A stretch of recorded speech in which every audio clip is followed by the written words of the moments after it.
Hey guys, welcome back to my channel Formal Learning with Deepika. I hope you all are doing great. So without wasting your time, let's start a new video on drug information services. So today we will cover the drug information bulletins and the procedure how you will have to ask the question to the patient. For my previous videos on drug information services, you can check the link in the description box or you can click on the I button also. Let's talk about the services offered by the Drug Information Center. So they will provide the information about the drug. So whole information about the drug like its uses, pharmacology, toxicology. So everything they can provide in the information of the drug. Then poison management information they will provide you. Then patient education services they will provide you. Then assistance on drug uses in patient, how you will use the drug for the patient. So they will provide this kind of service also. Then the professional assistance for the investigation in the drug uses, then drug related information in the hospital staff. So they will provide information to the hospital staff about the drug. Then reporting and investigation of adverse drug reactions. So these are the services offered by the drug information in a center, or the these kind of services you can see offered by the drug information center. Then steps in the answering. So first of all, you have to ask about the classification. You have to classify the questions what you have to ask to the patient. Then you have to collect the background information about that patient, and then a search of the literature and preparation of the response or the answers. So now one point come under this drug information center, that is the drug information skill. So drug informer should understand the nature of the questions and should ask all the needed questions to get the ultimate questions. So most specialists today use the modified systemic approach designed by the host and the क्रिकवुड. तो host and the क्रिकवुड ने basically एक approach निकाली थी, तो उस approach के according you have to follow that procedure. Host and Kirkwood ने ये जो थी पूरी अप्रोच निकाली थी. तो इसमें जो फर्स्ट स्टेप आता है, तो फर्स्ट स्टेप था that is secure demographic of the requester. तो फर्स्ट स्टेप में आपको क्या करना पड़ता है, secure demographic of the requester. So first of all who is the requester, you have the skill to know that who is the requester. then mad or non mad personal है या फिर educated या uneducated person है. फिर उसका नाम आपको पता होना चाहिए, किस लोकेशन से है, फ़ोन नंबर, ईमेल एड्रेस सब पता होना चाहिए रिक्वेस्टर का. फिर this determine the type of response that will be given. So किस टाइप का इन्फॉर्मेशन आपको देना है, तो उससे ये पता चल जाता है. अगर आप उसका जो रिक्वेस्टर रहता है उसका पूरा डेमोग्राफी एक डेटा आपको पता होता है. तो फिर आपकी जो सेकंड स्टेप आती है, तो second step is for obtain the background information like it is written here. So you have to obtain the background information. So where the requester heard or read about the drug, then is she or he taking medication, or if they are taking medication, then why they are taking medications.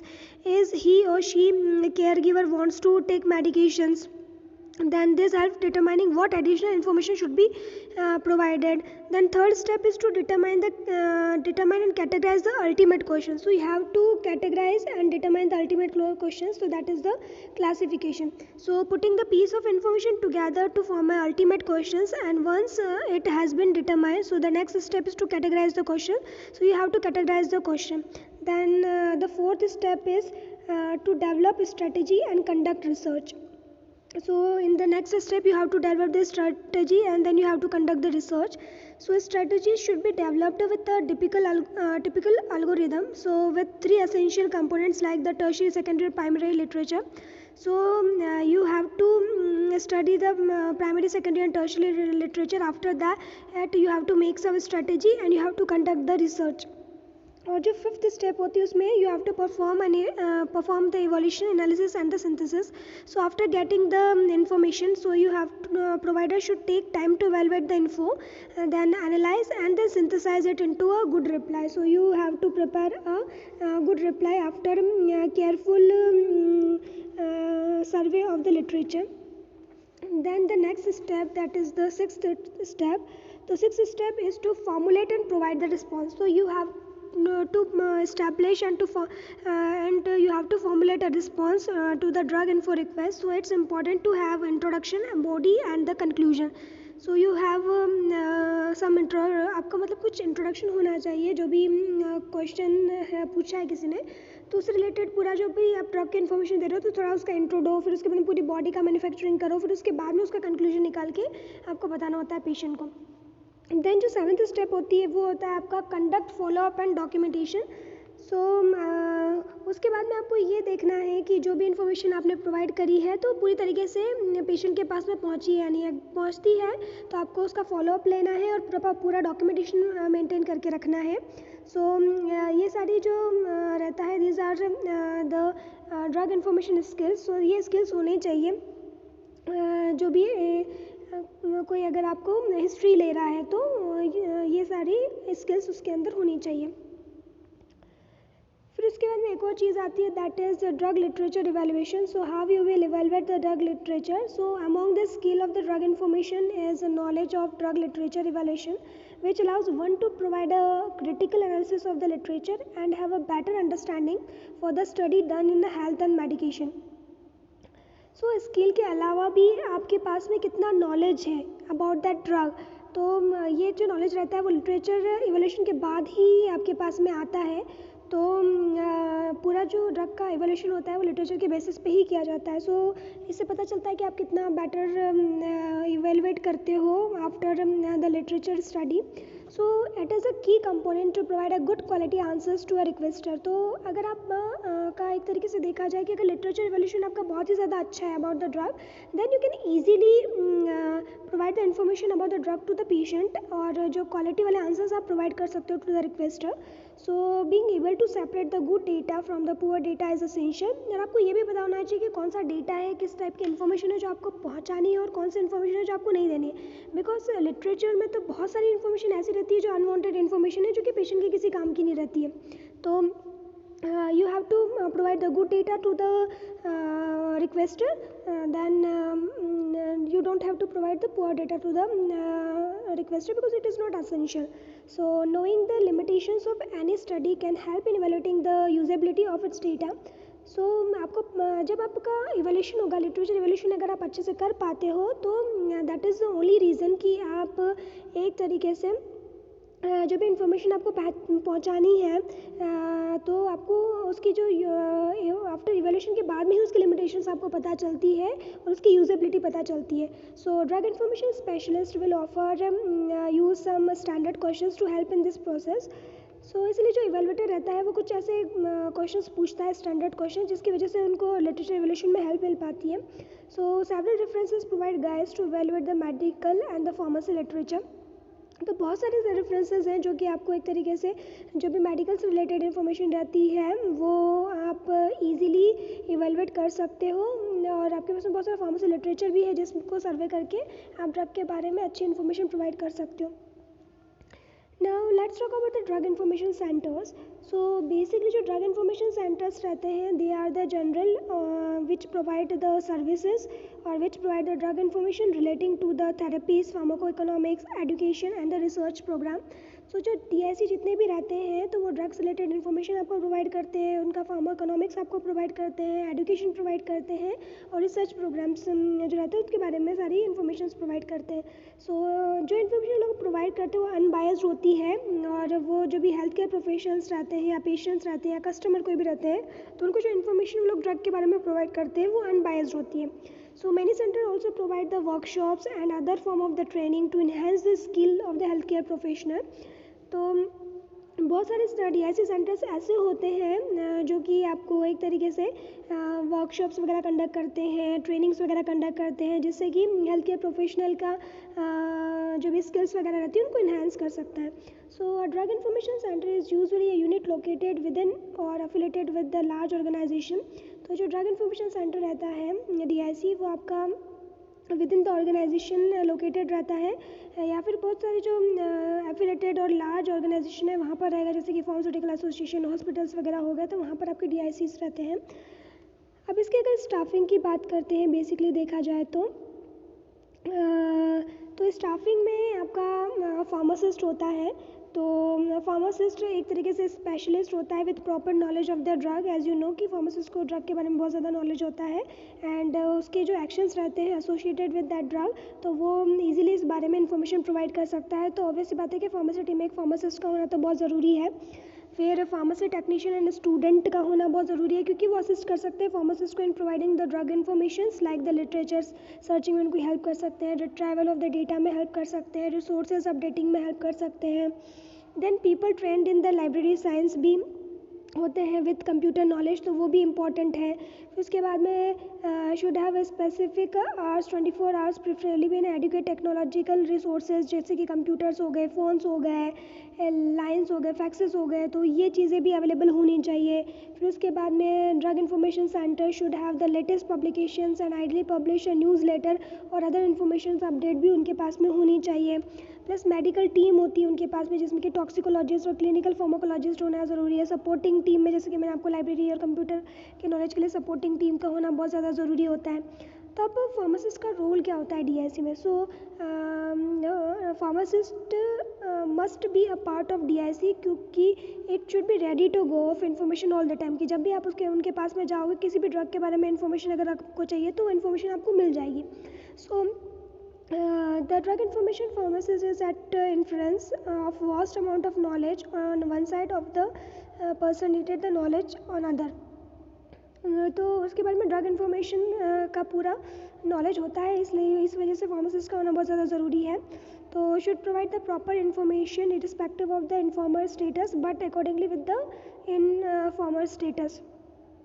तो वो जो भी informer के status के according वो जो भी drug के रिगार्डिंग इन्फॉर्मेशन रहती है वो प्रोवाइड करता है।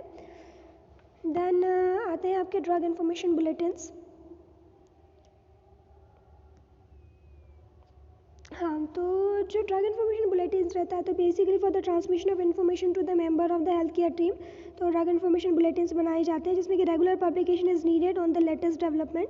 सो बेसिकली ये क्या करती है, it publishes the latest development in the medical science. So the newly introduced drugs, new indications and other informations regarding the drug is written in the drug information bulletins.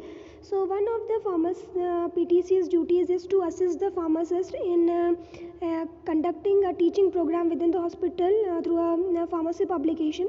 So pharmacy publications के through ही आपको जो भी teaching programmes वगैरह रहते हैं according to the new publications, new indications और other information regarding the drugs, तो उसके लिए ये टीचिंग प्रोग्राम्स चलाते हैं। So the method employed to disseminate the inter departmental information are usually bulletins, board notice and the committee meeting. तो जो भी मेथड रहती है ताकि कि इंटर डिपार्टमेंट आपकी इन्फॉर्मेशन पहुंच जाए, तो वो with the help of bulletin board notice या कमेटी मीटिंग्स के थ्रू ही इन्फॉर्मेशन पहुंच सकती है। So the bulletin normally publishes the latest development in the medical science, the newly introduced drug, new indications of the certain drug or a newer drug delivery system, updates on other interactions and the adverse drug reactions। तो bulletins में ही normally आपकी देखा जाए तो new drug indications for the certain drug, new drug delivery system और new drug जो रहती है वो इंट्रोड्यूस होती है, और ड्रग इंटरेक्शंस या एडवर्स ड्रग रिएक्शंस कुछ है तो उनके बारे में जो इन्फॉर्मेशन मिलती है बुलेटिन्स में ही मिलती है normally. So pharmacist is normally help responsible for its publications. However, contributions are obtained from the pharmacist, physician and the nursing and other interested group like the therapeutic dietitians for food drug interactions for publishing the bulletin। तो bulletin को publish करने के लिए एक pharmacist तो ज़रूरी होता ही है, साथ साथ में फिजिशियन और नर्सिंग स्टाफ और अगर कोई डाइटिशियंस वगैरह है तो वो भी इसमें हेल्प करता है, क्योंकि फूड ड्रग इंटरेक्शन जो है वो उनको इजीली पता चल जाता है। तो ये बुलेटिन को पब्लिश करने के लिए सारे लोग की हेल्प चाहिए होती है, और they all are the responsible for publishing the information, new information about the drug in that bulletin. So the content should however be educative and informative. तो कंटेंट जो रहना चाहिए एडुकेटिव और इन्फॉर्मेटिव होने चाहिए, कुछ भी उसमें दूसरी इन्फॉर्मेशंस नहीं होनी चाहिए। सो जो कैटेगराइजेशन ऑफ द होता है ड्रग इन्फॉर्मेशन क्वेरीज, तो based on the speciality, so the percentage of the query like general medicine के ऊपर कितनी क्वेरी आई, गायनोकोलॉजी के ऊपर कितनी क्वेरी आई, पीडियाट्रिक के ऊपर कितनी क्वेरी आई, फार्मासिस्ट से कितनी क्वेरी आई, अदर्स क्वेरी, तो ये परसेंटेज ऑफ क्वेरीज रहता है. Then categorization of the drug information queries based on the status of the inquiries, तो इंक्वायरीज कितनी आई है, तो फिजिशियन के पास में, फार्मासिस्ट के पास में, इंटर्न के पास में, अदर के पास में, तो कितना परसेंटेज है क्वेरीज का, उसके अकॉर्डिंग कैटेगराइजेशन होता है. फिर categorization of the drug information queries based on the type of query, किस टाइप की क्वेरी है, एडवर्स ड्रग रिएक्शंस के ऊपर है, या ड्रग इंटरेक्शन के ऊपर है, या डोजेस फॉर्म के ऊपर है, या ड्रग थेरेपी के ऊपर है, या इंडिकेशन से अदर.